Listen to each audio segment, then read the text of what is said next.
Now, today, I address the leaders of nations and the builders of nations. But indirectly, I speak also to those you represent, to those who have sent you here, to those who have entrusted their future to your hands.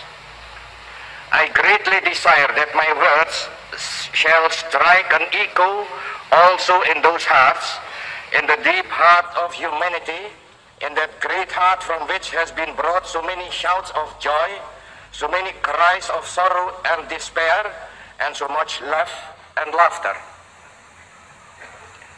Today it is President Sukarno who addresses you. But more than that, though, it is a man, Sukarno, an Indonesian, a husband, a father, a member of the human family. I speak to you on behalf of my people, those 92 million people of a distant and wide archipelago, those 92 million people who have lived a life of struggle and sacrifice, those 92 million people who have built a state upon the ruins of an empire. They and the people of Asia and Africa, of the American continent and the European continent and the people of the Australian continent, they are watching and listening and hoping. They see in this organization of the United Nations a hope for the future and a prospect of the present. The decision to attend this session of the General Assembly was not an easy one for me to take. My own nation faces many problems, and time to solve those problems is always short. However, this is perhaps the most important assembly yet held, and all of us have a responsibility to the rest of the world as well as to our own nations. None of us can escape this responsibility, and surely none wish to.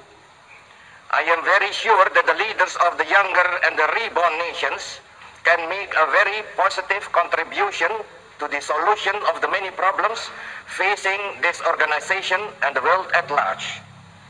Indeed, I am confident that man may once again say, the new world is called to redress the balance of the old. It is clear today that all major problems of our world are interconnected. Colonialism is connected to security. Security is connected to the question of peace and disarmament. Disarmament is connected to the peaceful progress of the underdeveloped countries. Yes, all are connected and interconnected. If we succeed in finally solving one problem, then the way to the solution of all the others will be open. If we succeed in solving, for example, the problem of disarmament, then the necessary funds will be available to assist those nations which so urgently need assistance.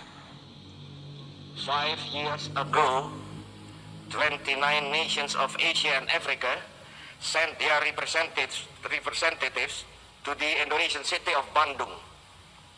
29 nations of Asia and Africa. Today, how many free peoples are there? I will not count them, but look around this chamber now. Then tell me whether I am right or not when I say that this is the time of the building of nations and the time of the emergence of nations. Yesterday, Asia, and that is a process not yet completed. Today, Africa, and that too is a process not yet completed. For 15 years now, the West has known peace, or at least the absence of war. Of course, there have been tensions. Yes, there has been danger. But the fact remains that in the midst of a revolution engulfing 3/4 of the world, the West has been at peace. Both great blocs, in fact, have successfully practiced coexistence for all those years. thus contradicting those who deny the possibility of coexistence.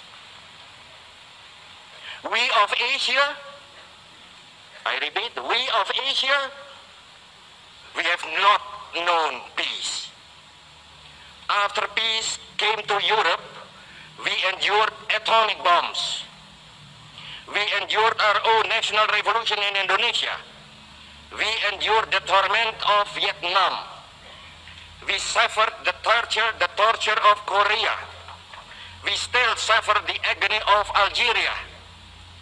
Is it now to be the turn of our African brothers? Are they to be tortured while our wounds are still unhealed? And yet, the West is still at peace. Do you wonder that we now demand, yes, demand respite from our torment? Do you wonder that now my voice is raised in protest? We, who were once voiceless, have demands and requirements. We have the right to be heard. We are not subject of barter, but living and virile nations with a role to play in this world and a contribution to make. Imperialism is not yet dead. People sometimes say imperialism and colonialism is dead. No, imperialism is not yet dead. It is dying.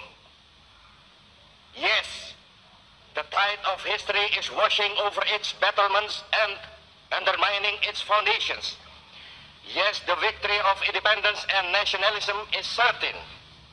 Still, and mark my words well, the dying imperialism is dangerous as the wounded tiger in a tropical jungle.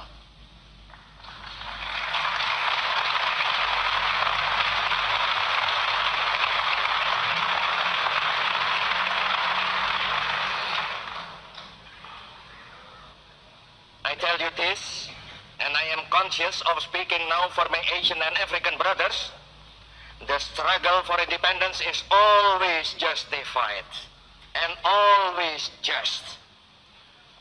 Those who resist that irresistible onward march of national independence and self-determination are blind. Those who seek to reverse what is irreversible are dangerous to themselves and to the world.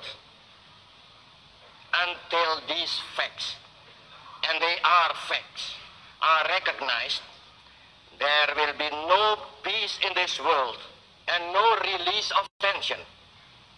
I appeal to you, please place the authority and the moral power of this organization of states behind those who struggle for freedom. Do that clearly, do that decisively, do that now, do that, and you will gain the full and wholehearted support of all men of goodwill. Do that now, and future generations will applaud you. I appeal to you, to all members of the United Nations, move with the tide of history. Do not try to stem that tide. Then it is the testing of those weapons. I know that there is scientific disagreement about the genetical effect of those tests. That disagreement, however, is in terms of the numbers affected. It is agreed that there are evil genetical effects. Have those who authorized the test ever seen the results of what they do? Have they looked at their own children and thought about those results? At the present time, the testing of nuclear weapons is suspended. Not, mark you well, not forbidden, but only suspended. Let that fact serve as a beginning then. Let that fact serve as the basis for prohibition of testing and then for real disarmament. Before leaving the subject of disarmament, I must make one more comment. To speak of disarmament is good. Seriously, to attempt the making of a disarmament agreement would be better. Best of all would be the implementation of an agreement on disarmament. However, let us be realistic. Even the implementation of a disarmament agreement would not guarantee peace to this sore and troubled world. Peace will come only when the causes of tension and conflict are removed. If there is a cause for conflict, then men will fight with pointed sticks if they have no other weapon. I know because my own nation did that very thing during our struggle for independence. We fought then with knives and pointed sticks. In order to make peace, we must remove the causes of tension and of conflict. That is why I spoke deep from my heart about the necessity of cooperation to bring about the final inglorious end of imperialism. Where there is imperialism and where there are simultaneously armed forces, then the position is a dangerous one indeed. Again, I speak from experience. That is the situation in West Irian. That is the situation in the 1/5 of our national territory which still labors under imperialism. There in West Irian, we have imperialism and the armed forces of imperialism. Bordering that territory, our own troops stand guard by land and sea. Those two bodies of troops face each other.